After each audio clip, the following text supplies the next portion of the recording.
안녕하세요. 트렌드 코리아 톡톡 진행을 맡은 고혜림입니다. 이번 첫 순서는 역시 인물에 대해서 더 집중적으로 탐구해보는 시간 가져보도록 할 텐데요. 가까이 톡 시간입니다. 자, 오늘 이 시간은 정말 어딜 가든 눈에 띄는 피지컬과 외모의 소유자죠. 함께 있으면 이 통통 튀는 매력에 정말 빠져들 수 있는 분 오늘 모셨습니다. 배우 이태경님과 함께 하도록 하겠습니다. 안녕하세요. 안녕하세요.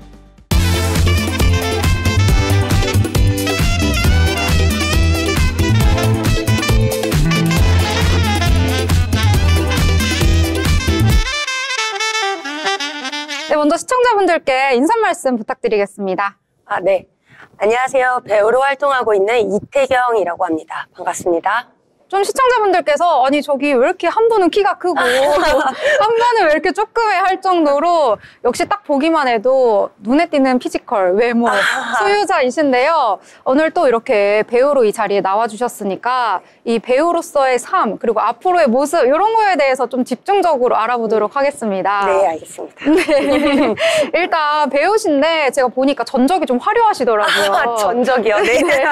이 데뷔부터 굉장히 화려하게 좀 시작을 하셨던데 어떻게 해서 좀 연기를 시작하게 됐는지 우리 이 부분부터 얘기해보면 좋을 것 같아요. 너무 감사하게 제가 원래 처음에 CF 모델로 발탁이 돼서 배우 연습생을 하고 있었어요. 근데 그 연습생에서 이제 연기 수업을 받던 중에 갑자기 옆에 회사에서 오디션을 본다. 그냥 무조건 가서 해봐라.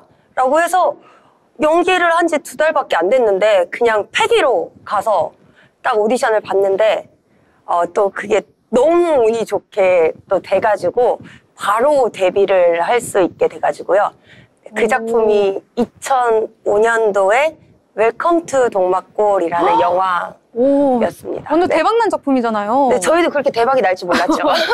근데 시작한 지 배우 연습생 2달 만에 네, 오디션 가가지고 합격해서 딱 데뷔를 했는데 그게 바로 웰컴 투 동막골. 네. 와, 진짜 대단한데요? 아마 그게 연기를 배운 지 얼마 안 됐으니까 정말 모르면 용감하다고 그 패기로 정말 했던 그 모습이 감독님한테는 되게 순수한 모습으로 좋게 비춰져가지고 그게 된 것 같아요. 저도 엄청 재밌게 보고 그 네. 마지막에 감동받았던 그런 영화거든요. 그래서 어떤 혹시 거기서 역할을 처음에 하신 거예요? 이제 시골 소녀 역할이라고 저는 17살 이제 하이틴으로 해가지고 계속 뛰어다녀요. 칠렐레 팔렐레. 그렇게 그래서 가끔 이제 제가 연기가 조금 힘들 때 그 작품을 보면서 내가 저렇게 순수하게 너무 해맑게 연기를 했던 모습을 보면서 이제 또 힘을 얻고는 합니다. 뭔가 초심을 생각하고. 네. 근데 방금 칠렐레 팔렐레 이거 하시는데 왜 뽑았는지 알 것 같아요. 뭔가 해맑고 막 눈도 이렇게 반달웃음 딱 지어져가지고 이래서 발탁했구나. 이게 잠깐 봤는데도 좀 느껴졌거든요. 네, 감사합니다. 역시 좀 대단하신데요. 그럼 그 이후에 어떻게 또 작품 활동이나 연기 생활이 이렇게 지속이 좀 되신 걸까요? 그러고 나서 이제 20대 때 연기 전공을 하고 저는 연기가 너무 더 배우고 싶은 거예요. 그래서 무조건 졸업하자마자 대학로의 극단에 들어갔어요.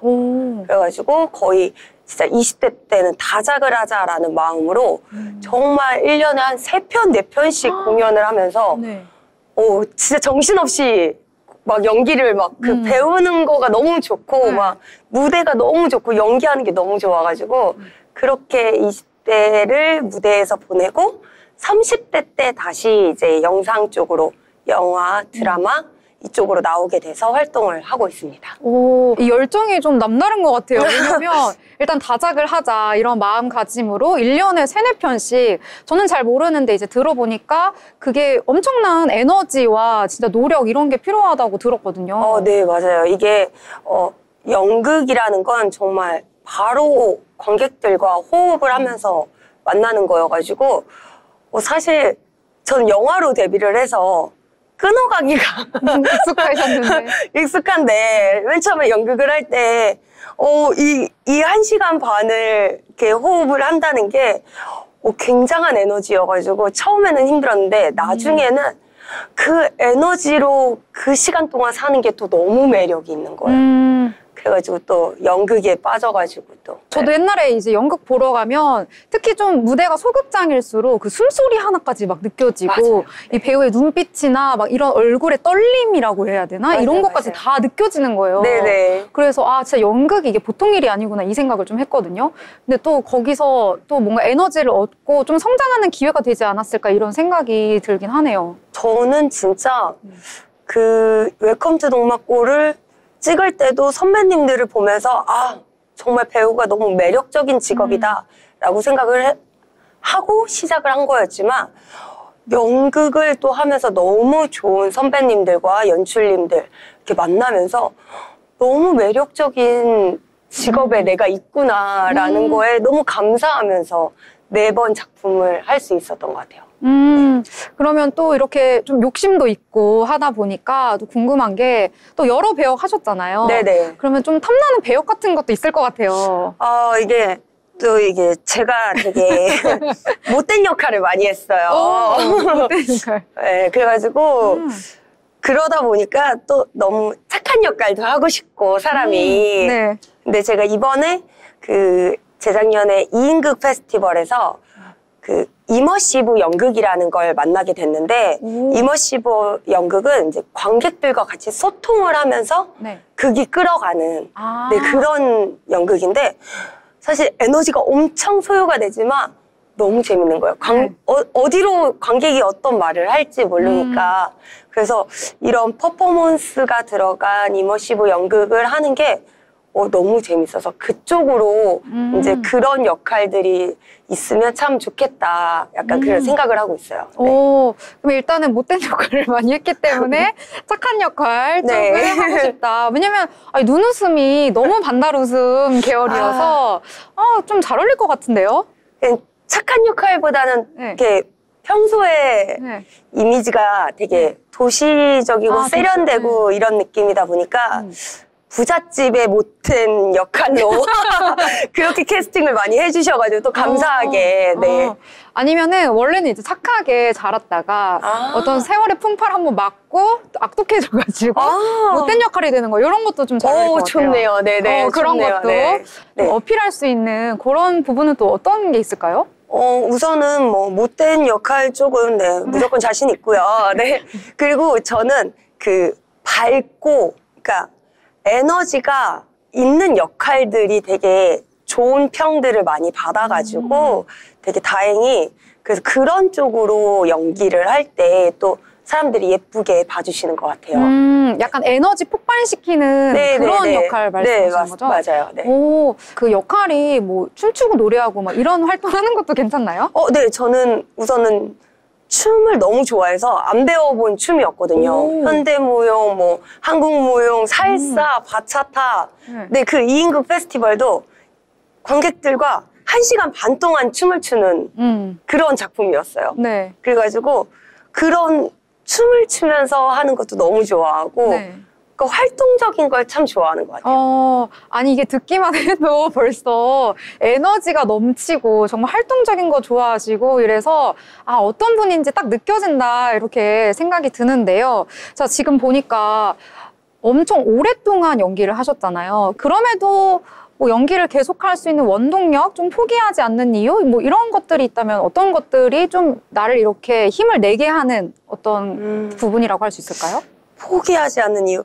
아니, 사실 뭐 연기든 춤이든 노래든 그 실현자들, 그러니까 플레이어로서 많이 힘들죠. 그러니까 뭐 불규칙한 뭐 이런 수입이나 그리고 또 이제 불안한 미래가 있으니까 사실 근데 포기하지 않는 이유는 그냥 내가 플레이를 할 때, 이제 저는 연기할 때 그게 가장 나로서 있을 수 있는 것 같아요. 그래서 연기를 하는 저는 너무 사랑하고 자랑스럽고 그리고 저는 멋있고 그렇게 생각을 하고 있어서 제가 어떤 이제 작품에서 배역을 만났을 때 이번엔 또 어떤 인물로 살아가지? 어떤 상황에 살아가지? 이런 게 너무 짜릿하고 너무 재밌는 거예요. 그래서 그러다 보니까 그냥 정말 그렇게 순수하게 그 플레이어로서 살아있는 모습이 가장 저 같고 그래서 그런 모습들을 이제 작품들을 이제 힘들 때마다, 일이 없을 때마다 또 다시 이렇게 보면서 그래, 태경아, 너 이때가 제일 행복하고 예쁜 모습이야 라고 보면서 계속 상기시키고 또 배우로서 계속 마음을 다잡고 하는 것 같아요. 정리를 해보면 일단 연기를 너무 사랑하고 자체를 너무 진짜 좋아하고, 그리고 내가 연기를 하고 있을 때 어떤 작품 속에 있을 때 나의 모습을 또 너무 사랑하고, 그런 나를 좀 뿌듯해하고 너무 사랑하는 그 모습이 딱 느껴져가지고요. 아, 이게 원동력이 이 연기에 대한 사랑, 애정, 그리고 그걸 하는 나를 또 사랑하는 맞아요. 그 모습인 것 같아요. 어떤 일이든 사실 저희는 계속 불규칙하기 때문에 자신을 계속 질타한단 말이에요. 근데 그럴 때마다 이제 저는 그래, 이렇게 혼자 자기를 이렇게 정말 자신을 사랑해 줄 수 있는 시간이 정말 모든 플레이어 분들한테 꼭 필요한 시간이라고 저는 생각합니다. 저도 많이 공감합니다. 내가 나를 가장 믿어주고 네. 응원해주고 뭔가 나를 제일 사랑해야지 내 자존감도 지키면서 내가 좋아하는 일도 계속 할 수 있는 것 같다. 저도 이렇게 생각이 좀 드는데요. 자, 그러면 또 제가 보니까 연기도 하시는데 워낙 끼가 많으시고 그래서 재능이 너무 많아가지고 여러 가지 또 활동하고 있다고 들었어요. 우선은 이제 CF 모델로 데뷔를 했기 때문에 모델 활동이 또 너무 감사하게 다행스럽게 많은 분들이 찾아주셔서 뭐 패션쇼도 하고 뭐 촬영도 하고 네 그러고 있고요. 그리고 이제 연기 티칭, 이제 예술 강사와 개인 레슨 뭐 이런 티칭적으로도 하고 있어서 네 그렇게 활동을 하고, 지금 현재는 또 연극제를 참가하려고 또 조금씩 글을 쓰면서 작품을 쓰면서 네 준비하고 있습니다. 정말요? 네. 그럼 그 작품 이렇게 쓰고 잘 뭔가 이렇게 되면은 뭐 어떻게 되는 거예요? 연출가가 네, 되는 연출, 거예요? 네, 한번 도전을 하고 있습니다. 네. 정말 잘 되시기를 네. 바라겠습니다. 나중에 꼭 또 연락을 주세요. 그럼요. 네. 그러면 모델 활동도 너무 피지컬이 키가 지금 혹시 실례지만 175. 170. 너무 부럽네요. 한 5cm만 떼주시면 좋을 것 같아요. 어디 떼드릴까요? 머리 떼드릴까요? 다리 떼드릴까요?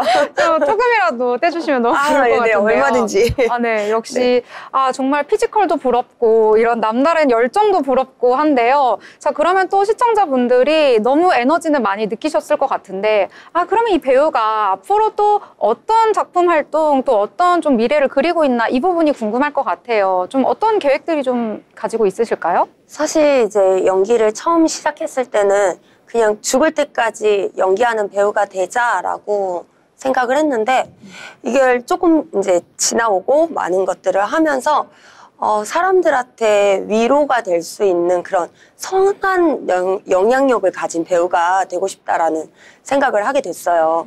그래가지고 제가 이제 지금 많은 그 문화예술을 하는 제작자 분들이 많이 힘드세요, 사실.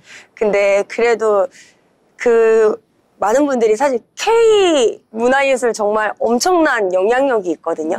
그 영향력으로 저희가 되게 사람들에게 힘이 될 수 있는 그런 작품을 할 수 있는 배우가 될 수 있도록, 그리고 그런 것들을 또 많이 제작하고 그런 것들에 같이 참여할 수 있는 이태경이 있습니다. 준비되어 있습니다. 네, 그래서 많이 불러주셨으면 좋겠습니다. 네.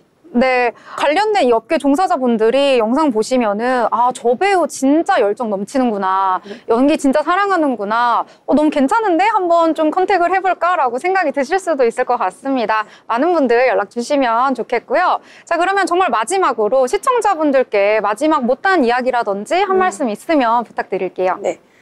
네, 시청자 여러분, 우선 2025년 네, 해가 밝았습니다. 그래서 모두 새해 복 많이 받으시고요. 그리고 저희 문화예술 사업 정말 많이 사랑해 주셨으면 좋겠고, 많은 관심 부탁드립니다. 네, 이렇게 뭐 유명하지 않아도 정말 이렇게 저처럼 꾸준히 이렇게 이쪽에서 이렇게 열심히 일하시는 분들이 많으시거든요. 그래서 한 작품 한 작품마다 많은 관심과 응원을 해주시면 너무 감사할 것 같습니다. 감사합니다. 네, 정말 저도 오늘 에너지를 얻는 시간이었던 것 같습니다. 정말 내가 사랑하는 일에 대해서 저도 한번 다시 생각해보는 시간이었는데요. 이렇게 좋은 이야기와 가치관 들려주신 배우 이태경님 감사합니다.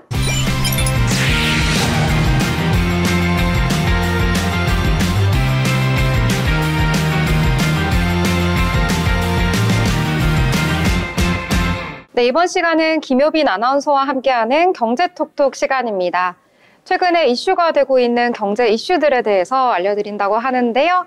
함께 만나보도록 하겠습니다. 어서 오세요. 네, 안녕하세요. 네, 효빈 아나운서 첫 번째 주제는 어떤 내용인가요? 네, 이제 설 연휴가 얼마 남지 않았습니다. 그러다 보니 이제 제수용품에 대한 이야기를 빼놓을 수 없는데요. 그래서 제가 준비한 첫 번째 주제로는 제수용품 물가가 크게 올랐다는 소식 준비해봤습니다. 올해 4인 가족 기준 설 차례상 비용은 약 32만 원으로 작년보다 크게 올랐습니다. 주요 품목을 살펴보면 한우 등심은 약 20%, 사과는 16%, 명태포는 10% 이상 가격이 상승했습니다. 이처럼 농축 수산물 전반의 가격 상승이 명절 준비 비용을 크게 늘리고 있습니다. 네, 안 그래도 물가가 계속해서 오르고 있는데 이 명절 준비 때 또 지갑에서 큰 지출이 일어나게 되잖아요. 이렇게 가격이 오른 이유가 좀 있을까요? 네, 물가 상승의 원인은 크게 세 가지로 준비해봤습니다.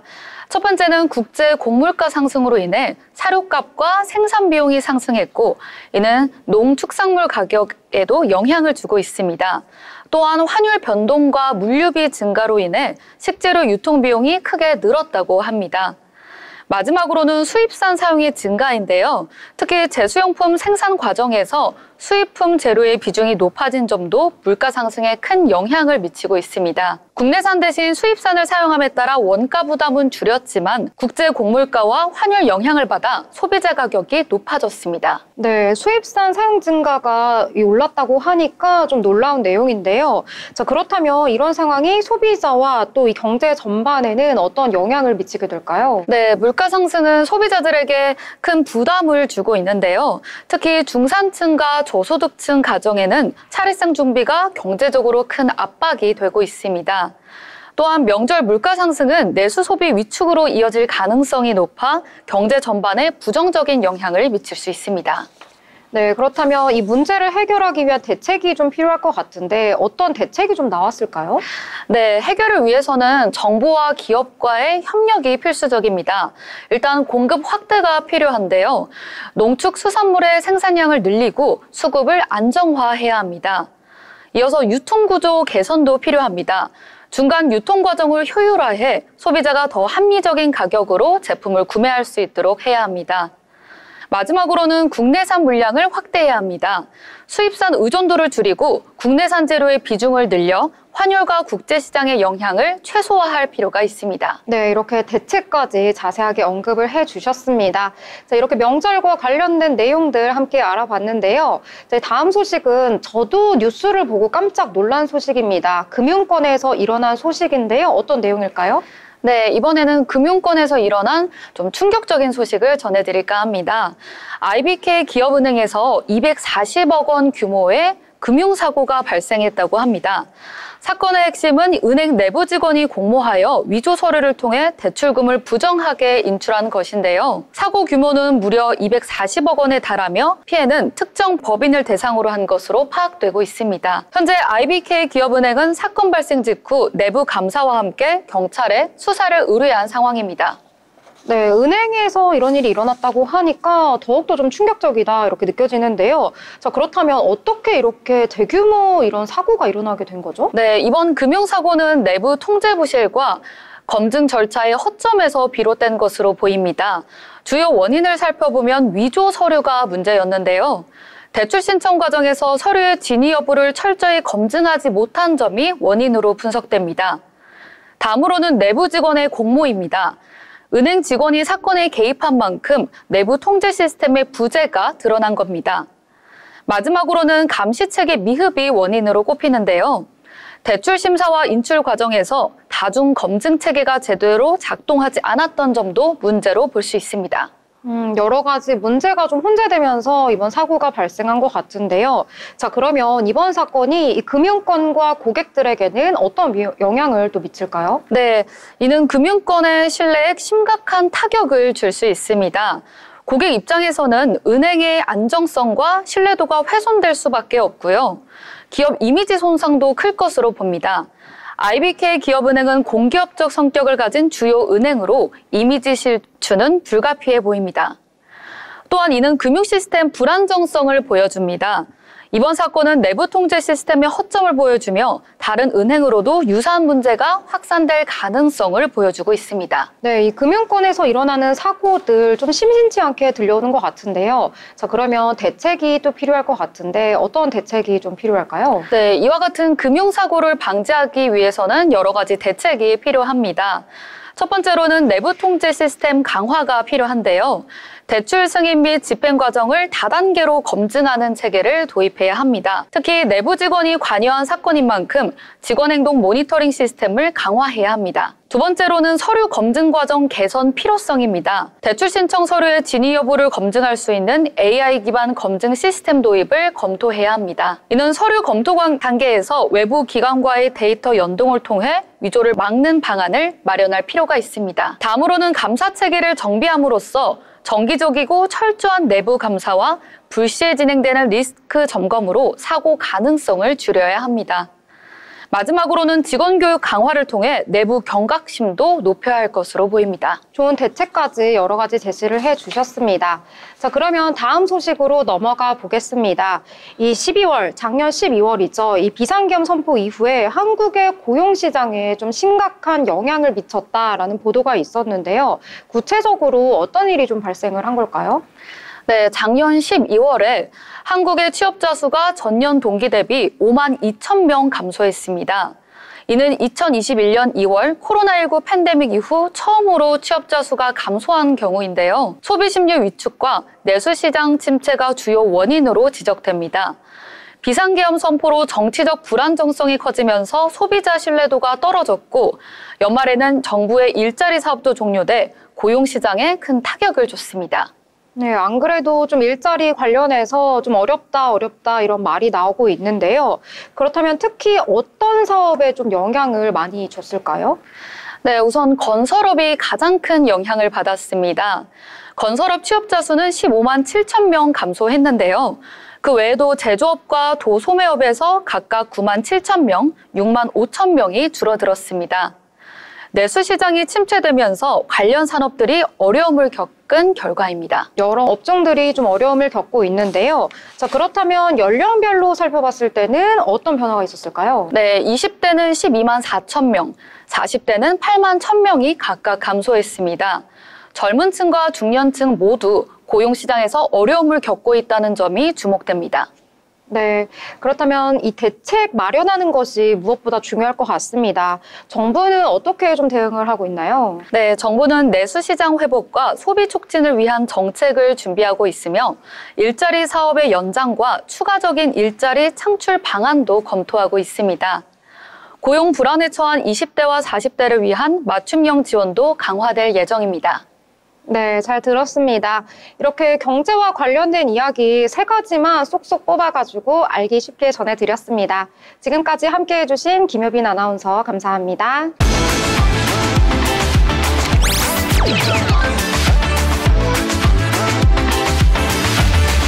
네, 이번 시간은 많은 분들이 관심을 가지고 있는 분야죠. 바로 아름다움과 뷰티에 대한 이야기 함께 나눠보도록 하겠습니다. 오늘은 이국화 아틀리에 이국화 원장님 나오셨습니다. 안녕하세요. 안녕하세요.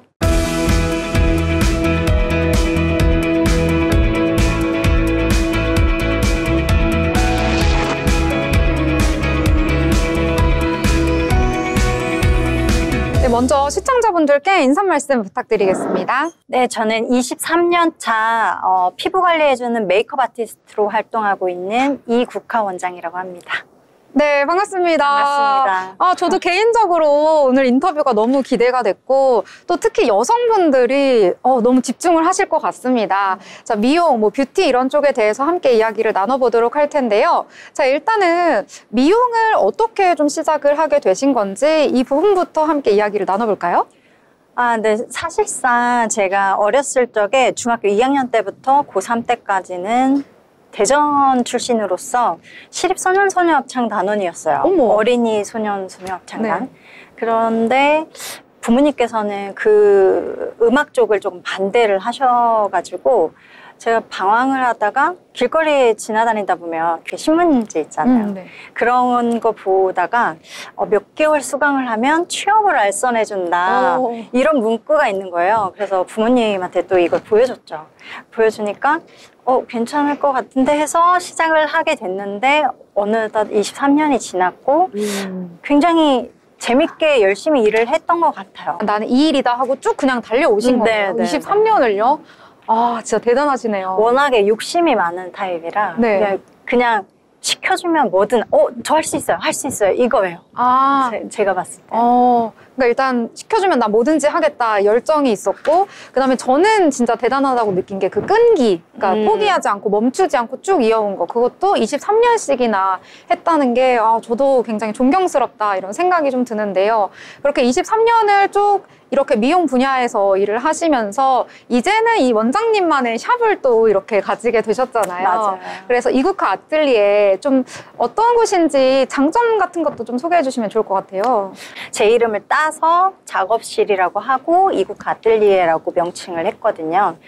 저희 샵 그리고 이제 저만의 장점을 말씀드리자면 피부 관리하는 메이크업 아티스트이자 여러분들의 피부도 책임질 수 있는 샵이다라는 말씀을 드리고 싶고요.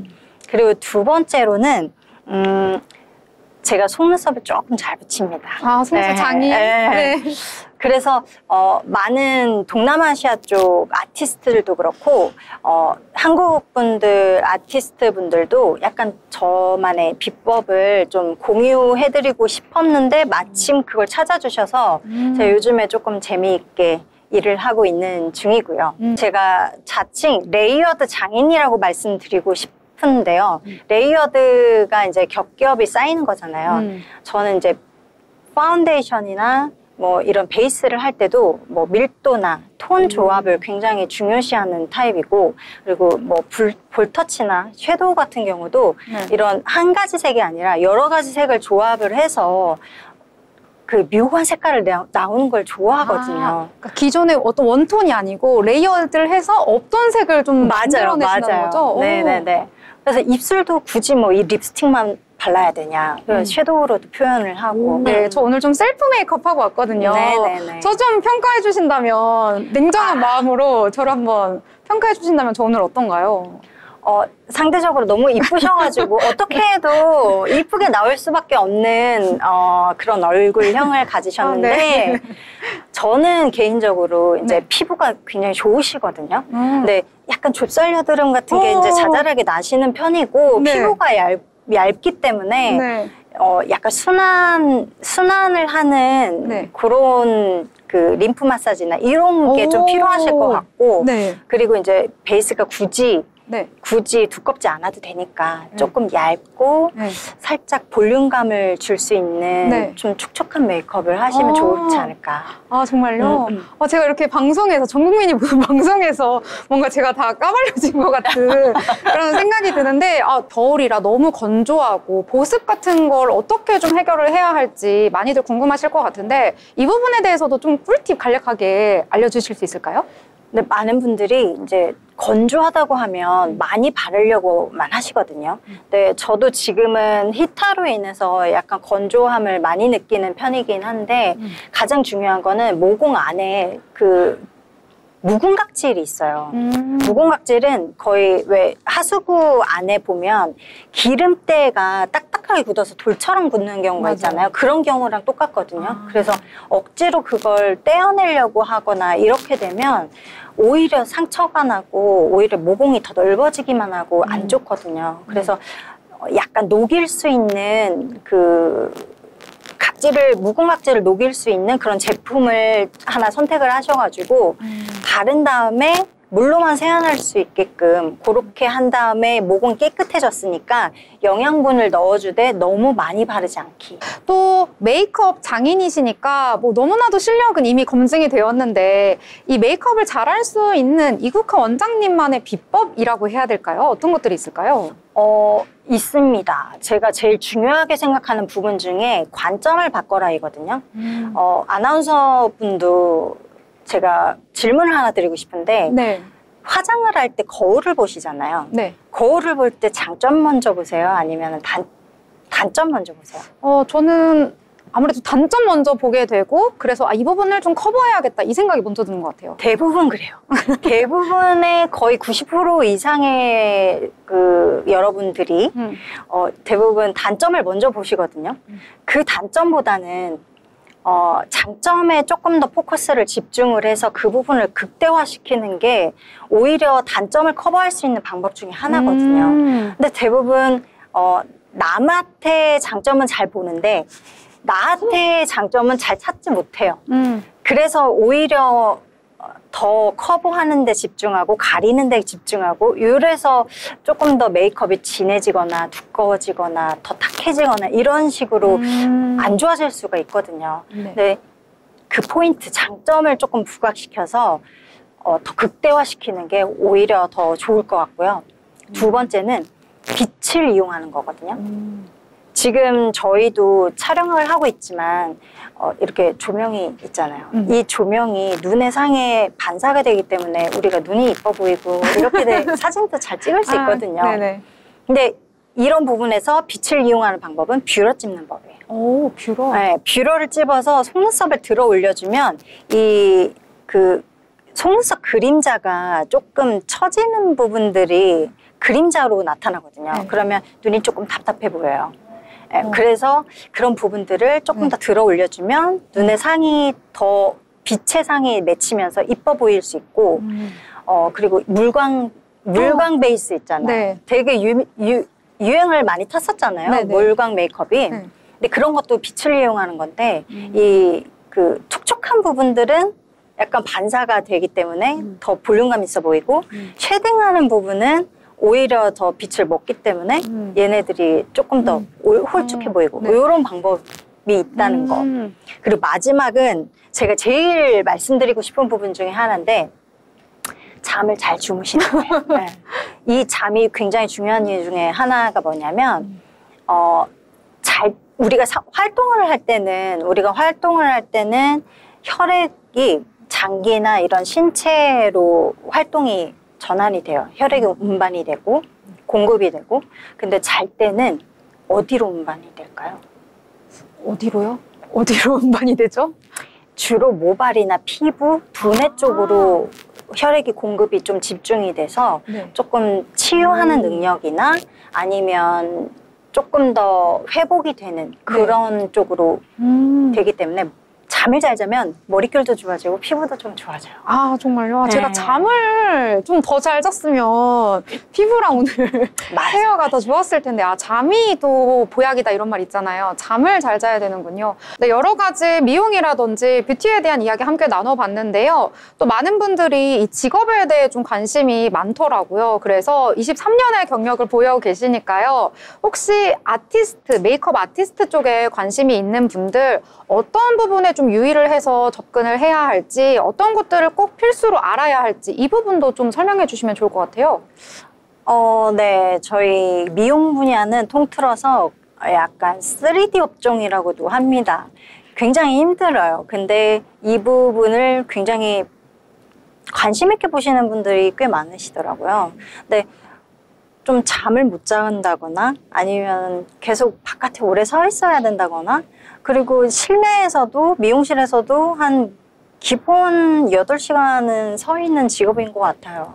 그런 체력을 조금 단련하셔가지고 이 직업을 찾으신다면 오히려 더 좋은 영향을 끼칠 수 있을 것 같고요. 그리고 네.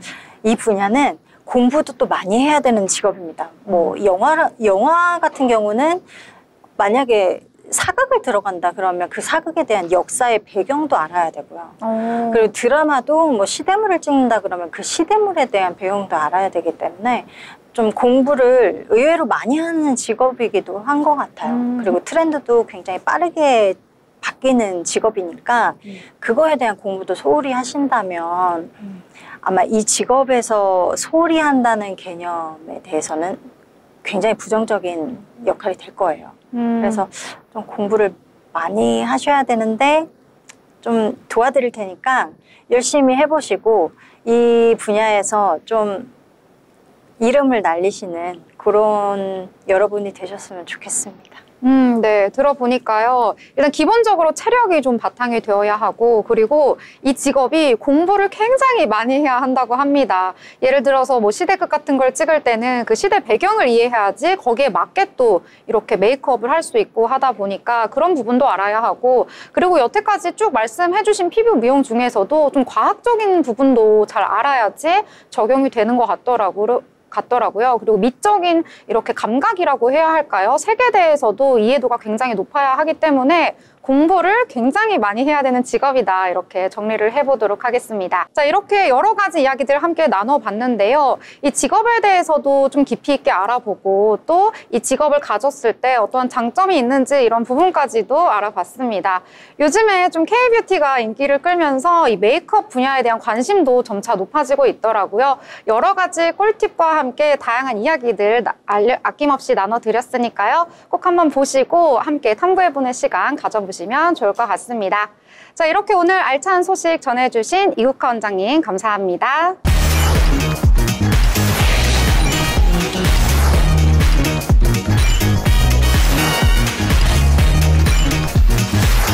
네, 이번 시간은 이재규 기자와 함께 다양한 건설, 부동산 이슈를 알아보는 마켓 트렌드 시간입니다.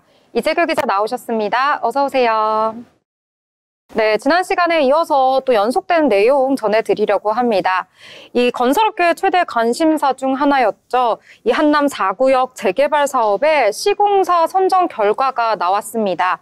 이번 사업은 공사비만 약 1조 6천억 원에 달할 정도로 굉장히 이슈가 됐던 것인데요. 이 치열한 경쟁 끝에 삼성물산이 최종 선정이 됐습니다. 어떤 내용인지 자세히 전해주시죠. 네, 지난 18일 한남 4구역 시공사 선정 총회가 열렸고 한남 4구역 재개발 사업의 시공사로 삼성물산이 최종 선정되었습니다. 삼성물산이 한남 뉴타운 재개발에 진출한 것은 이번이 처음으로 건설업계 1, 2위가 맞붙은 이번 경쟁에서 중요한 의미를 갖고 있습니다. 네, 18일에 진행이 됐던 이 총회에서 이 삼성물산이 압도적인 표차를 기록했다고 들었습니다. 자, 이렇게 조합원들에게 좀 인기가 있었던 이유가 있을까요? 네, 18일 열린 총회에는 전체 조합원 1,153명 중 1,026명이 투표에 참여했습니다. 삼성물산은 이 중 675표, 약 65.7%의 지지를 얻으며 승리했습니다. 반면 현대건설은 335표를 얻는데 그쳤습니다. 기권 및 무효표는 16표였는데요. 삼성물산의 압도적 지지율은 조합원들이 이번 사업의 차별화된 조건을 얼마나 긍정적으로 평가했는지를 보여주고 있었습니다. 네, 삼성물산의 구체적인 표 결과 언급을 해주셨는데요. 자, 그렇다면 이 현대건설과 비교했을 때 어떤 점이 좀 차별화가 되었길래 이렇게 많은 표를 얻을 수 있었는지 이 부분도 좀 궁금한데요. 네, 삼성물산은 레미안 글로우힐즈 한남이라는 단지명을 제안하며 한강 조망을 100% 확보할 수 있는 특화 설계를 내세웠었습니다. 국제적 설계사인 UN 스튜디오와 협력해 한강변 아파트를 나선형 구조로 설계했고 서울시청 잔디광장에 5배에 달하는 대규모 녹지 공간과 커뮤니티 시설을 약속했습니다. 또한 조합원의 분담금을 최장 4년 유예하고 이주비를 최소 12억 원 보장하며 금융 부담을 줄이는 파격적인 조건도 제시했습니다. 특히 공사비 인상분 314억 원을 삼성물산이 직접 부담하고 추가 공사비 650억 원까지 선반영하는 등의 적극적인 제안이 조합원들에게 긍정적인 평가를 받았습니다. 네, 한남 4구역. 이 강북권 재개발의 최대어로 꼽혔습니다. 그만큼 좀 상징성이 상당하다 이렇게 평가를 해볼 수가 있을 것 같은데요. 자, 어떤 점에서 이번 사업이 주목을 받았을지 좀 설명해 주시죠. 네, 한남 4구역은 강북 한강변에서도 입지가 가장 좋은 노른자 땅으로 평가받는 지역입니다. 지하 4층에서 지상 23층까지 총 51개 동 2,331가구 규모로 조성될 예정인데요. 일반 분양 비율이 높아 조합원들의 수익성이 뛰어난 것으로 평가받고 있습니다. 특히 이번 사업은 한남 뉴타운 재개발 지역 가운데 가장 큰 상징성을 가지며 앞으로 대형 재개발 사업에 영향을 줄 주요 전초전으로 여겨지고 왔습니다. 네, 이번 수주전이 건설업계 전체적으로 큰 영향을 미칠 것 같습니다. 이 향후의 전망은 혹시 어떻게 예상하고 계시나요? 네, 이번 수주로 삼성물산은 업계 1위로서의 입지를 더욱 강화하게 되었습니다. 동시에 압구정 3구역, 성수, 목동 등 주요 대형 정비 사업에서 유리한 고지를 점하게 되었는데요. 특히 압구정 3구역은 이번 한남 4구역의 결과를 토대로 경쟁 구도가 더욱 치열해질 것으로 보여지고 있습니다. 또한 삼성물산은 최근 연이어 대형 프로젝트를 수주하며 사업 확대에 속도를 내고 있어 향후 국내외 건설업계에서도 주목받을 가능성이 큽니다. 네, 자세하게 소식 전해주셨습니다. 앞으로도 건설업계의 주 프로젝트 소식들 지속적으로 전해주시길 바랍니다. 자, 이제 또 다른 소식으로 넘어가 보려고 하는데요. 경기도 쪽 이야기입니다. 이 부동산 중개거래에서의 불법행위에 대한 특별 점검을 실시했다고 전해졌습니다. 이번 점검에서는 이 전세 피해자 지원센터와 관련된 511개 공인중개사 사무소를 대상으로 이 조사가 이루어졌다고 하는데요. 그 결과 무려 15%에 달하는 85건의 이 불법 행위가 적발이 됐다고 합니다. 자세한 소식 전해주시죠. 네, 경기도는 지난해 10월부터 12월까지 약 2달간 시, 군과 합동으로 부동산 중개업소 특별 점검을 진행했습니다. 점검 대상은 전세 피해 지원센터 피해 상담 물건을 1회 이상 중개한 공인중개사 444개소와 신축빌라 밀집 지역에 위치한 공인중개사 67개소를 포함해 총 511개소였는데요. 이 중 78개 업소에서 85건의 불법 행위가 적발되었습니다. 네, 적발된 불법행위 85건이나 되는데요. 구체적으로 어떤 사례가 있는지 좀 이야기해 주시죠. 네, 우선 가장 많이 적발된 사례로는 중개수수료를 초과해 받은 경우입니다. 예를 들어 공인중개사 A씨는 임대차 계약을 중개하면서 법정 중개보수인 약 59만 원을 받아야 했음에도 불구하고 수고비 명목으로 총 200만 원을 받은 것으로 확인되었습니다. 이에 대해 중개보수 초과 혐의로 수사 의뢰가 이루어졌습니다. 또 다른 사례로는 공인중개사 B씨는 민간임대주택 여부를 확인하지 않고 중개 대상물을 성실히 설명하지 않아 과태료 처분을 받았는데요. 이는 민간임대주택에 관한 특별법을 위반한 행위로 계약자들에게 심각한 피해를 줄 수 있는 사안입니다.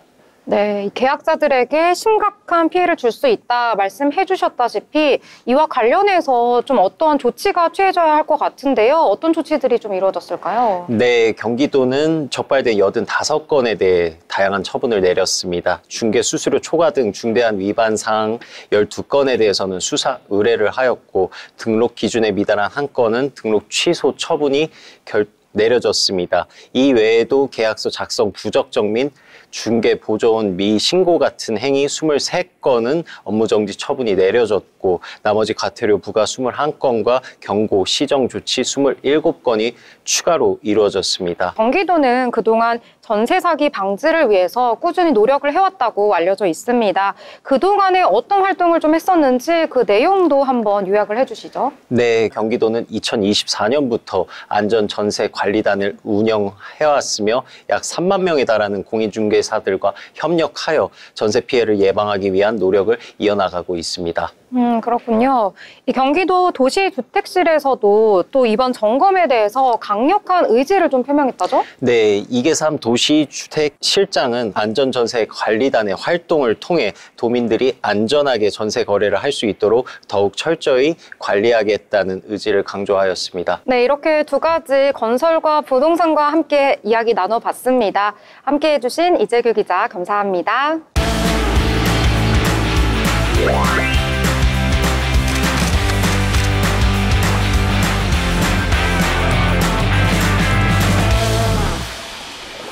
네, 이번 시간은 전국의 축제, 전시, 하프를 알아가보는 시간이죠. 어디 갈까 시간입니다. 오늘 어디 갈까 시간은 박화인 아나운서와 함께 하도록 하겠습니다. 안녕하세요. 안녕하세요. 네, 오늘은 한겨울임에도 불구하고 이 봄의 향기를 물씬 느낄 수 있는 곳을 소개해 주신다고 하는데요. 자, 하인 아나운서, 오늘은 어디로 떠나볼까요? 네, 오늘은 제주도로 떠나봅니다. 바로 2025 한림공원 수산화 축제인데요. 먼저 제주 한림읍에 위치한 한림공원은 1971년 창업인 송봉규 선생이 10만여 평의 황무지 모래밭에 야자수 씨앗을 파종해 녹색의 낙원으로 만든 개척 정신이 살아있는 현장입니다. 매년 많은 관광객과 지역 주민들이 참여하고 있는 인기 있는 행사로 이곳에서 펼쳐지는 수선화 축제는 이번이 14회째입니다. 네, 겨울에도 꽃이 핀다는 게 너무 신기합니다. 마치 봄에 있는 것 같은 그런 기분이 들 것 같은데요. 원래 수선화가 좀 겨울에 피는 꽃인가요? 네, 수선화가 12월에서 3월까지를 개화 시기로 보고 있는데요. 제주도에서는 이 수선화를 설중화라고도 부른다고 합니다. 눈이 오는 추운 날씨에도 피어나는 꽃이라는 의미인데요. 이렇듯 수선화는 봄을 알리는 꽃 중 하나입니다. 그래서 추운 겨울 속에서도 봄의 향기를 맡으실 수 있습니다. 제주의 해안에서 자생하는 제주수선화와 꽃 모양의 옥으로 만든 잔 받침대에 금술잔을 올려놓았다는 형태의 금잔옥대 수선화는 총 100만 송이가 피어 있습니다. 또 짙은 향기를 뿜어내고 수선화 정원대에는 수선화 시화가 활짝 핀 수선화와 한데 어우러져 운치가 더해집니다. 수선화 시화전은 수선화를 주제로 한 시화전으로 시와 그림을 통해서 수선화의 아름다움을 느낄 수 있습니다. 네, 시화전까지 있다 보니까 더욱더 색다르고 또 기대가 되는데요. 자, 그렇다면 이번 축제는 언제까지 좀 진행이 될까요? 네, 축제는 1월 13일부터 1월 31일까지 19일간 열리는데요. 9시부터 오후 4시 반까지 연중 무휴라고 합니다. 관람하는 데 소요 시간은 대략 1시간 반 정도 생각하시면 될 것 같고요. 애견 입장은 7kg 미만 소형견만 가능하고 목줄 착용 시 입장이 가능하다고 합니다. 수선화가 만개하는 이 시기에 맞춰서 다양한 포토존도 마련되어 있어서 방문객들이 아름다운 꽃과 함께 사진까지 남기시길 추천드립니다. 네, 1월 31일까지가 이 축제 일정이라고 하니까 체크해 보신 다음에 꼭 한번 방문해 보셔야 될 것 같습니다. 자, 그리고 한림공원에서는요, 이 수선화 축제 이외에도 또 다른 것들도 많이 있다고요? 네, 맞습니다. 한림공원 내에는 다양한 볼거리랑 프로그램들이 준비되어 있는데요. 총 9가지 테마가 준비되어 있습니다. 먼저 세계 각국에서 수집한 3,000여 종의 아름답고 희귀한 식물들이 있는 아열대 식물원이 있고요. 남국의 정취가 물씬 풍기는 야자수길도 있습니다. 또 한란산 화산이 폭발하면서 용암이 흘러내려 형성된 2차원적 복합동굴인 협재굴, 쌍룡굴도 있고요. 제주의 옛 모습을 재현한 민속마을인 제암민속마을 테마도 있습니다. 이외에도 산야초원, 제주석분재원, 사파리조류원, 제암수석관, 연못정원과 같이 다양한 테마의 정원과 전시관이 준비되어 있으니 다채로운 볼거리를 보실 수 있을 겁니다. 네, 한림공원 같이 이렇게 큰 곳에서 열리는 축제이다 보니까요. 프로그램도 정말 알차게 준비가 되어 있는 것 같습니다. 자, 그렇다면 이용 요금은 또 어떨지 궁금한데요. 네, 입장료는 일반은 15,000원, 경로 12,000원, 청소년 13세에서 18세는 만원, 어린이 3세에서 12세는 9,000원입니다. 단체와 도민일 경우에는 요금이 조금씩 차이가 나는데요. 단체는 20인 이상 동시 입장 시 적용이 된다고 합니다. 또 거동이 불편하신 분들을 위해서 휠체어를 무료로 사용하실 수 있고요. 유모차도 빌릴 수 있습니다. 사용료는 일간 1,000원입니다. 또 물품 보관함도 1,000원으로 이용 가능하니 짐이 많으신 분들께서는 이 물품 보관함을 이용하셔서 편안하게 축제를 즐기셨으면 좋겠습니다. 네, 또 제주도 같은 경우에는 여행으로도 많이 가시고 이동을 할 때 뭐 자동차로 이동을 하시거나 아니면 뚜벅이 여행하시는 분들은 대중교통 이용하시기도 하는데요. 그렇다면 교통편은 어떻게 될까요? 네, 한림공원은 제주 공항을 기준으로 자동차로는 약 50분 정도가 소요가 됩니다.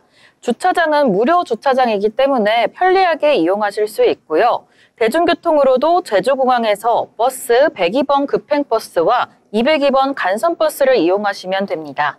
서귀포시 시외버스 터미널에서도 102번과 202번을 차례대로 탑승하시면 쉽게 찾으실 수 있을 것 같습니다. 네, 이렇게 오늘은 한림공원 수선화 축제에 대해 소개해드렸는데요. 가족 단위 방문객들, 커플 관광, 친구들과 함께 이 축제를 즐기시면 모두에게 뜻깊은 기억으로 남지 않을까 싶습니다.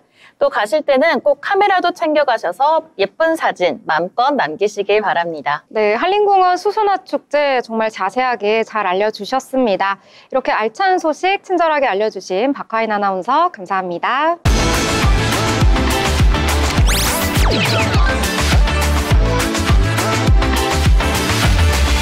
트렌드 코리아 톡톡 오늘 준비한 순서는 여기까지입니다. 설 연휴 다들 잘 보내고 계신가요? 오랜만에 만난 가족과 친지분들과 함께 못다한 이야기도 많이 나누시고요. 맛있는 음식도 풍성하게 드시길 바라겠습니다. 저희는 다음 주에 다시 찾아뵙도록 하겠습니다. 시청해주신 여러분 고맙습니다.